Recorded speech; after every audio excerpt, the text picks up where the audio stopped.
रविकांत तुपकरांच्या अन्नत्याग आंदोलनाचा आज चौथा दिवस आहे। कृषी मंत्री धनंजय मुंडेंचा रविकांत तुपकरांना फोन होता। ठोस आश्वासन दिल्याशिवाय माघार घेणार नाही, रविकांत तुपकरांनी हा इशारा दिलेला आहे। शेतकरी नेते रविकांत तुपकर आपल्यासोबत आहेत। भाऊ, काय सांगाल, आज आंदोलनाचा चौथा दिवस आहे, सरकारकडनं कुठेतरी आपल्या आंदोलनाकडे दुर्लक्ष होते।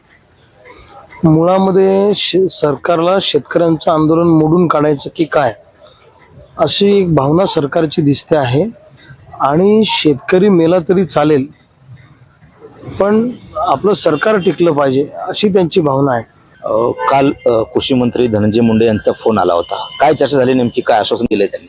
नाही, चर्चा झाली पण ते लेखी आश्वासन सरकारने काही दिलं नाही ना।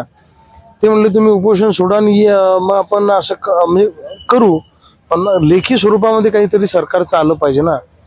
आणि तोंडी आश्वासनावर काय, आता प्रत्येक वेळी ते विम्याच्या तारखा तोंडी आश्वासनावर आम्ही विश्वास ठेवत गेलो, शेतकरी पण मिळालाच नाही, कमी मिळाला विमा।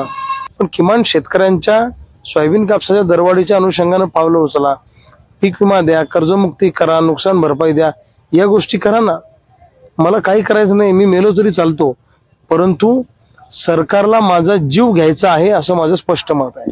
Cameraman Nilesh देशमुखसह Ganesh Solanki, TV9 Marathi, Sindkhed Raja, Buldhana.